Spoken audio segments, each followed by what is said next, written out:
El proceso de paz y su cooperación internacional, presentado por Darwinson Hernández, Andrés Mauricio Pinzón y Andrea Gisette Sánchez. Para hablar del conflicto armado en Colombia, queremos retomar desde los puntos que actualmente atañen a este tema. Hemos evidenciado que el acuerdo de paz no ha funcionado del todo. ¿Por qué? Porque se han creado nuevas guerrillas con base en las personas que tienen desacuerdos con lo que se firmó. A esta creación de nuevas guerrillas le conocemos hoy en día como neoparamilitarismo. También debemos hablar que entre lo que va corrido desde el momento de la firma, que fue en el año 2016, hasta el 2021, se hablan más o menos de 250 excombatientes asesinados. Pero también debemos hacer referencia a que nuestros líderes sociales siguen muriendo. Otro tema también que es trascendental es la represión que hay hacia las víctimas y cómo ellas se han visto poco beneficiadas con lo que se firmó en La Habana.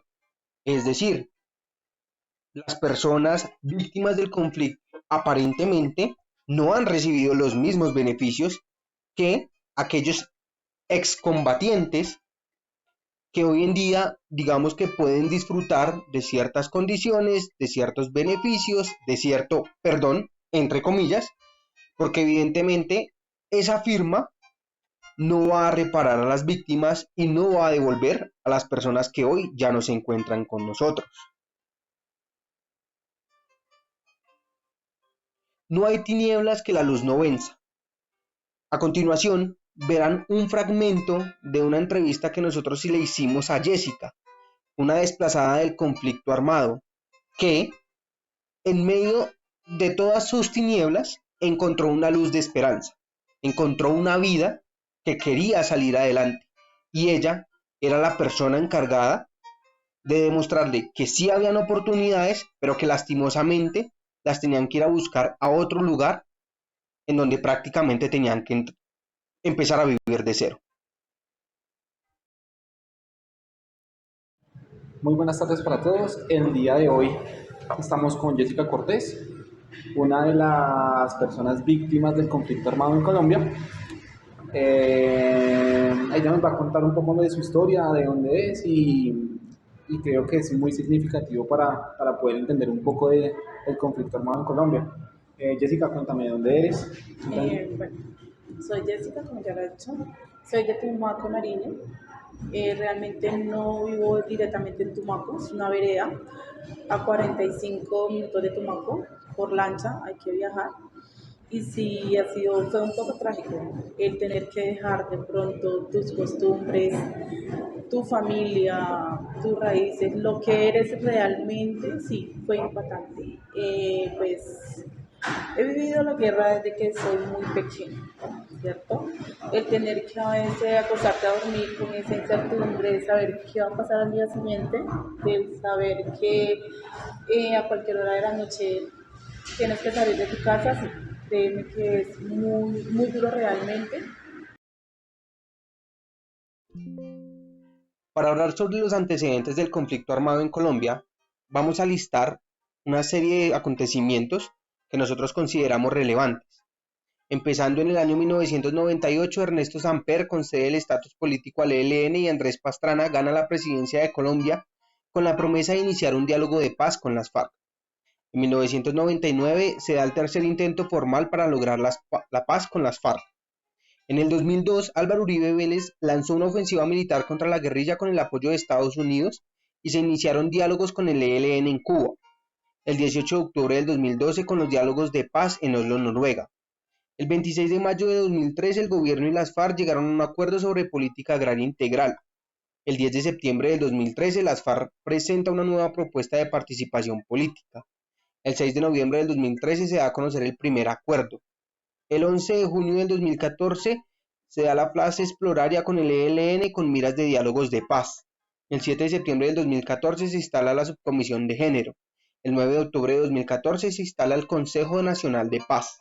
El 3 de noviembre del 2014 el gobierno anuncia el viaje a Cuba para reanudar los diálogos.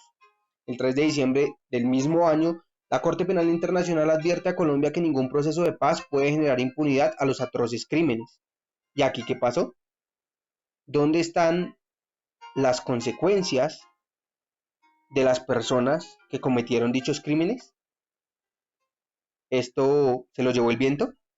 El 11 de febrero de 2015 se da el pronunciamiento ante la mesa de negociación del gobierno colombiano y las FARC-EP por parte del Caribe Afirmativo, organización que promueve el respeto de los derechos de las personas LGBTI.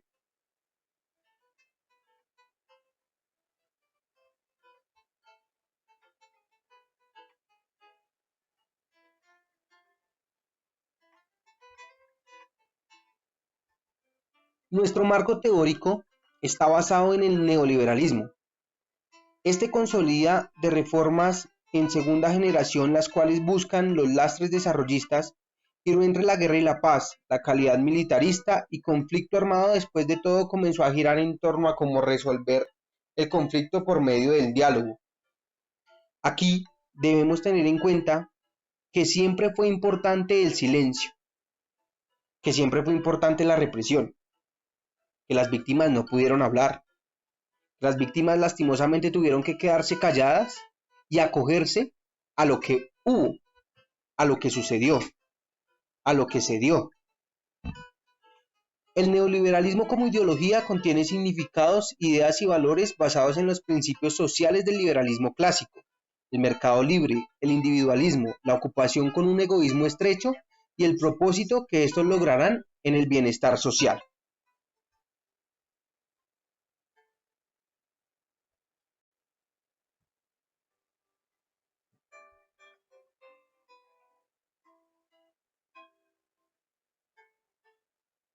Y aún así, me levantaré.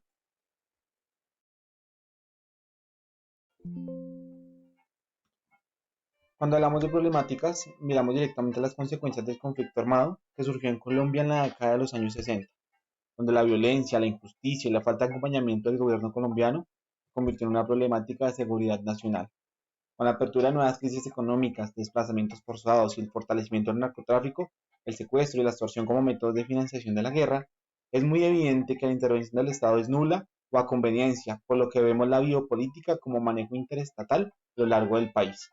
Y cómo viven las personas de la zona de guerra, que normalmente son las más apartadas y abandonadas, y que a su vez la necropolítica como manejo del Estado para definir cómo las personas tienen que morir, somos catalogados como un país con sangre y muerte a lo largo y ancho del país. Sin embargo, a lo largo de los años se entiende que el Estado es parte de la problemática y no de la solución. Estos son los rostros de la guerra. El pueblo es el que vive, el pueblo es lo que lo siente. Nosotros desde las partes centrales del país desconocemos qué está pasando en nuestra región, desconocemos qué está pasando a lo largo y ancho de nuestro país, desconocemos el sufrimiento de las personas, los afrodescendientes, los indígenas, las personas de nuestro país, es una cara diferente a lo que nosotros vivimos en el diario vivir. Y bien dicen, muchos siguen bajo el silencio de la tierra. Nuestra pregunta de investigación va a tocar directamente en qué factores influenciaron el panorama internacional para ayudar a Colombia en su proceso de paz. Nuestra pregunta de investigación va enfocada directamente a poder saber qué fue lo que en su momento no funcionó, en su momento qué hubiera pasado si hubiéramos tenido la paz en su primera instancia en el 98, o qué hubiera pasado si hubiéramos tenido la primera instancia en el acuerdo de paz con el M-19 en el 90, hubiera sido la historia diferente, hubiéramos tenido menos sangre, tal vez Julián hubiera vuelto a la escuela, tal vez Camilo hubiera dejado las armas.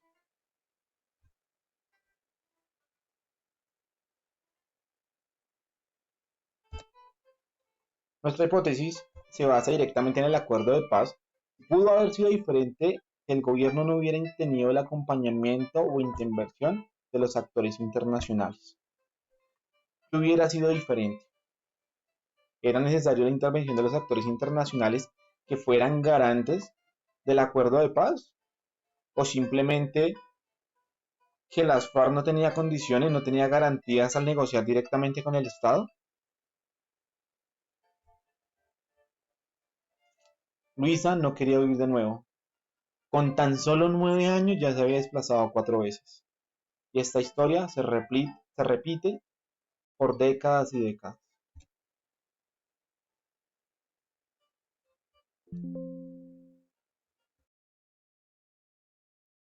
¿Tú crees que hubiera sido diferente si tuvieran hecho un acompañamiento por parte del Estado, no sea tanto económico como psicológico para ti?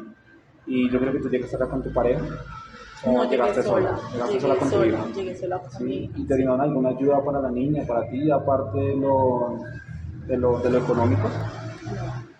O sea, faltó mucho acompañamiento por Sí, parte de... faltó mucho acompañamiento. Además de que tocaba estar viendo como constantemente a ver si te ayudaban para algo, para una cosa u otra, y pues es muy duro y triste tener que tener una hija y de pronto saber que no tienes para darle de comer y ir a buscar una ayuda donde crees que la puedes tener y no encontrarlas. Pasando al marco conceptual, todo el mundo comenzaba a pensar que un proceso de paz después de la ola violenta vivida en nuestros países sería imposible llegar a un proceso con la guerrilla. En este proceso nos apoyaron organizaciones como portavoces de la ONU, Noruega, Estados Unidos, Francia y España, los cuales son países que han venido apoyando a Colombia durante todo el proceso de paz. Se contó con la participación de 4 países por medio de la cooperación internacional: Nicaragua y Cuba como países garantes y Venezuela y Chile como países acompañantes. La participación de los entes nacionales como el Estado-Nación y las FARC-EP y los entes transnacionales como los derechos humanos y la Cruz Roja mostraron cierto interés en el apoyo para el desarrollo óptimo de los acuerdos de paz. ¿Qué nos hizo diferente en esta oportunidad? Fueron 4 oportunidades que nosotros intentamos llegar a un acuerdo con las FARC. Sin embargo, hasta la cuarta logramos directamente el enfoque correspondiente para el oportuno acuerdo de paz que tuvimos con firma el 16 en el 2016. Como bien sabemos, seremos testigos de las memorias del conflicto armado colombiano. Muy bien lo veíamos y muy bien lo recordamos. Nosotros somos los que tendremos la vocería en adelante de contar las historias atroces que tuvimos, las historias atroces que tuvieron nuestros hermanos colombianos, y nosotros seremos los garantes de que la historia no se repita.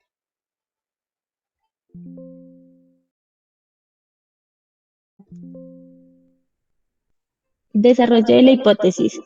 El conflicto que se ha venido viviendo en el país comienza a crear la idea del diálogo de paz, el cual se divide en varias fases. La primera surge en 1982 con el presidente Belisario Betancur, el cual es el primero en establecer un cese al fuego con la guerra marxista-leninista.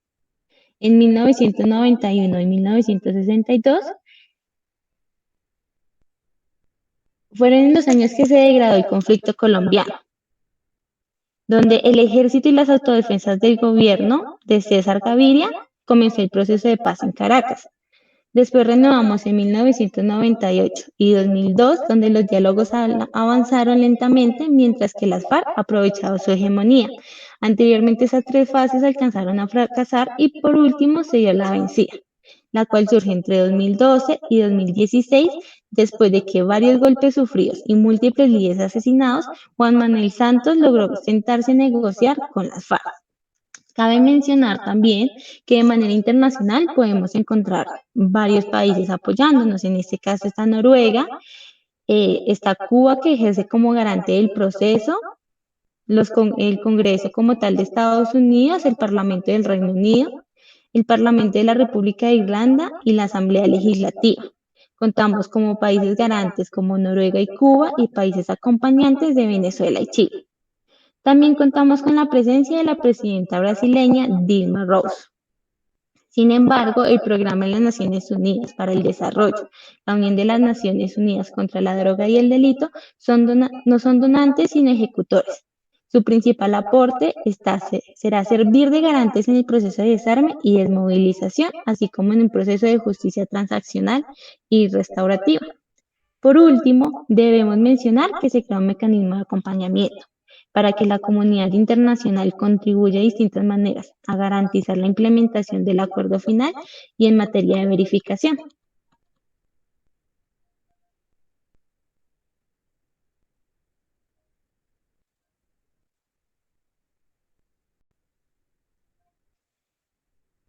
Seguimos también con la última intervención de Jessica, la cual nos dará a conocer sus conclusiones. Como conclusión, ¿tú qué piensas al respecto del conflicto armado? ¿Cuál es tu posición a pesar de ser víctima? ¿Tú crees que Colombia como nación, como todo territorio, va a lograr superar todo esto? ¿O esto es un tema que va a durar año tras año tras año y que si nos siguen gobernando las mismas personas, entonces el conflicto va a continuar? Yo sí digo que creo que es algo que va para rato, porque venimos del mismo gobierno y las mismas personas nos gobiernan. Entonces, si esas mismas personas nos están gobernando y cada vez es peor, porque podemos decir que cada vez es peor, hay que buscar un cambio. Y realmente a mí, yo como víctima, sí quisiera ver un cambio. De pronto de nuestro gobernante, que realmente se posesionen personas que no sé si de pronto sean personas que han vivido o no que han vivido el conflicto, o de pronto personas que se han acercado, o más bien que se pongan en el zapato de esa víctima. Una persona que diga, ¿qué tal que fuera sido yo la que le hubiera tocado salir corriendo? En mi caso yo tuve tiempo de pagar mis maletas. Yo le dije a mis papás, yo no me quedo más acá.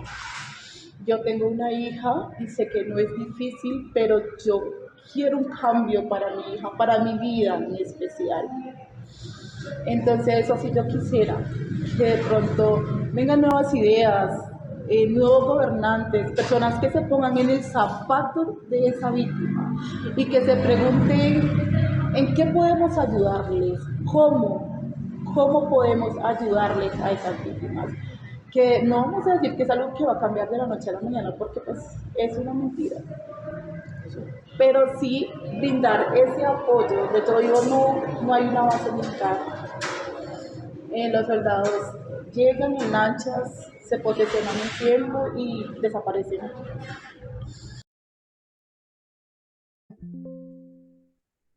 Conclusiones. A lo largo de la historia se pudieron beneficiar varios acuerdos de paz, las cuales las tres primeras fases no fueron posibles por falta de la presencia de los actores internacionales. Al finalizar el diálogo entre la tercera fase y comienzos de la cuarta, donde contamos con todos los recursos necesarios para poder fomentar. Fue posible la conciliación de este acuerdo con ayuda de los actores internacionales, en el cual todo se dio con un poco más de facilidad y nos ayuda a tener una visión más amplia del mismo conflicto.